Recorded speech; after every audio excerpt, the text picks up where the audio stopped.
Dans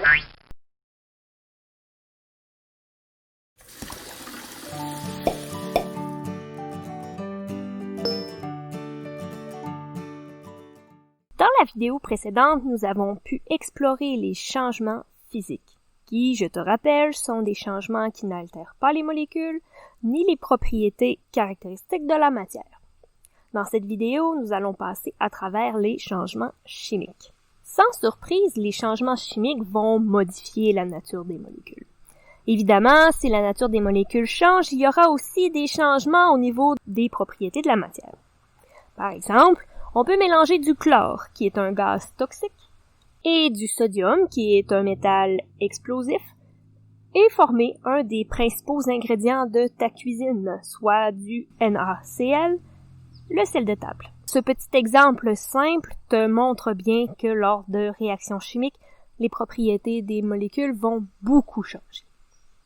Donc les transformations chimiques sont en général irréversibles. Il est plutôt complexe de revenir à nos réactifs de départ dans la majorité des cas. Avant de se lancer dans les grandes explications de qu'est-ce que c'est une transformation chimique, il y a quelques éléments de vocabulaire que tu dois acquérir. Tu dois aussi savoir qu'on a une façon particulière d'écrire une réaction chimique et ça va toujours s'écrire de la même façon. Donc on a, si on l'écrit là, un peu plus mathématiquement, on a A plus B qui va nous donner C plus D. C'est la forme de base d'une réaction chimique. On va parler de réactifs pour les éléments A et B qui sont à gauche de la flèche. Cette flèche signifie en effet la réaction chimique, donc on va la placer pour nous mentionner qu'il y a eu une transformation des substances à gauche, qu'on appelle nos réactifs, je répète, qui a été fabriquée, ce sont les substances C et D qui se retrouvent à droite de la flèche, qu'on va appeler de manière très originale les produits. Il y a d'autres termes que tu vas entendre également lorsqu'on va parler de réaction chimique. A plus B va donner C plus D, c'est vraiment une formule très générale.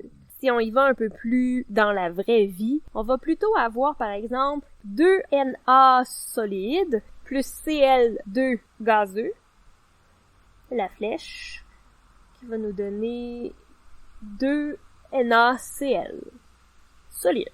La réaction chimique vraiment décrite de la production justement tout à l'heure du sel de table, eh bien on a différents éléments qu'on retrouve dans cette réaction chimique-là. On a des chiffres devant les lettres, on a des chiffres qui sont plus petits après les lettres, on a aussi des lettres entre parenthèses. Les chiffres devant nos molécules, on va les appeler les coefficients. Ils signifient ici que par exemple, on a 2 atomes de sodium dans notre réaction. Le sodium, c'est quoi? Un réactif, parce qu'il est à gauche de la flèche. Les chiffres qui sont plutôt après les lettres et plus bas.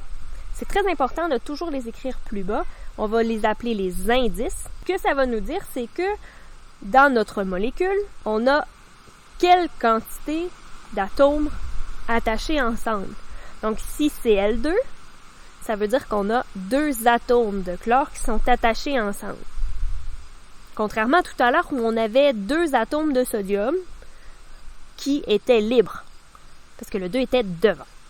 Donc si c'est devant, ce sont libres, si c'est après, ils sont attachés. On a aussi nos lettres entre parenthèses, donc entre parenthèses S, entre parenthèses G. Ici, c'est les états de la matière. Donc, le sodium, il est S pour solide. Le dichlore, il est gazeux. Et on aurait aussi, entre parenthèses, L pour une substance qui était liquide. Fait que tu as maintenant 5 nouveaux mots de vocabulaire à apprendre. Réactif, les éléments qui sont à gauche de la flèche. Produit, les éléments qui sont à droite de la flèche.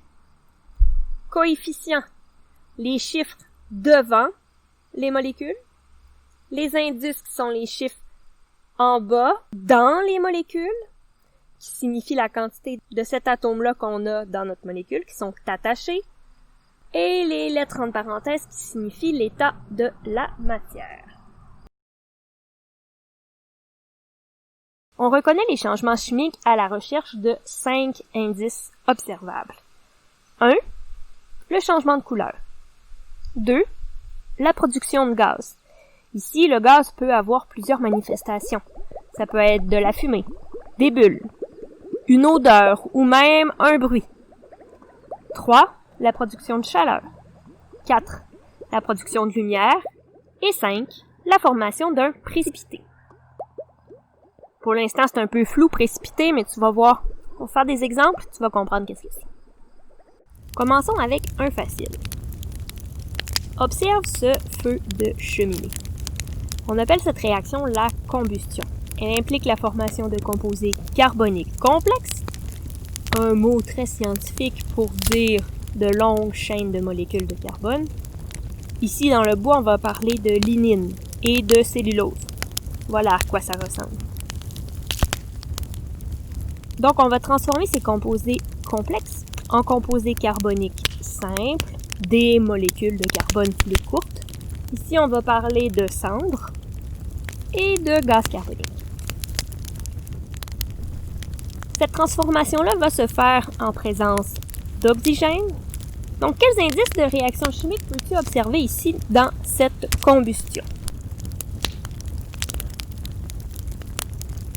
Les plus évidents sont probablement la production de lumière et la production de chaleur. On retrouve également un changement de couleur. Ici, on voit un peu de bleu, par exemple, qui va résulter de quelques traces de cuivre à l'intérieur du foyer. On a aussi la production de gaz, parce qu'on voit de la fumée.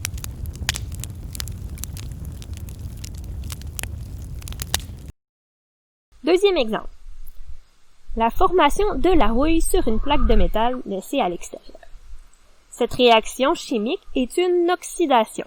Donc ici, on voit en accéléré la formation de la rouille, qu'on appelle oxyde de fer, de formule chimique Fe2O3. On a ici une réaction entre le fer de la plaque et l'oxygène de l'air pour former notre molécule de rouille. Quels indices peux-tu remarquer? Ici, on n'a pas des tonnes.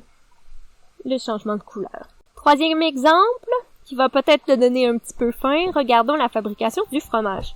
Car oui, c'est une autre réaction chimique, ici qu'on pourrait appeler coagulation, qu'on va considérer comme une synthèse dans le cadre de notre cours au secondaire. Ce processus peut se faire de plusieurs façons, mais regardons la façon la plus simple et la plus accessible, c'est-à-dire que tu pourrais le faire toi-même à la maison. Donc, mélanger du lait avec du jus de citron pour amorcer la réaction chimique. Quels indices de réaction chimique vois-tu ici?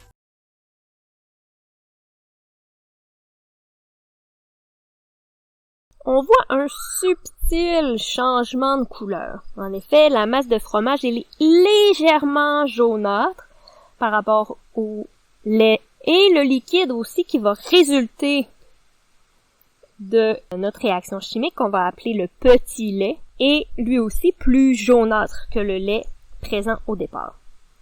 Mais l'indice le plus important est certainement la formation de ce qu'on va appeler le précipité. Donc tu auras remarqué qu'il y avait des motons à l'intérieur du lait qui se formaient lors de la réaction. Ces substances solides-là, c'est ce qu'on appelle un précipité. Donc, un précipité, qu'est-ce que c'est? Si on faisait une petite définition, c'est vraiment une substance qui est solide et insoluble qui va se produire à l'intérieur d'une réaction chimique. En quelques mots, le fromage qu'on mange, c'est le précipité de la coagulation du lait. Donc, en résumé, un changement chimique modifie la nature des molécules et modifie également les propriétés des réactifs mis dans la réaction. Pour reconnaître une réaction chimique, on peut trouver 5 indices, donc le dégagement de gaz, le dégagement de chaleur, le dégagement de lumière, le changement de couleur et la formation d'un précipité. Dans le prochain épisode, nous verrons le concept de la conservation de la matière.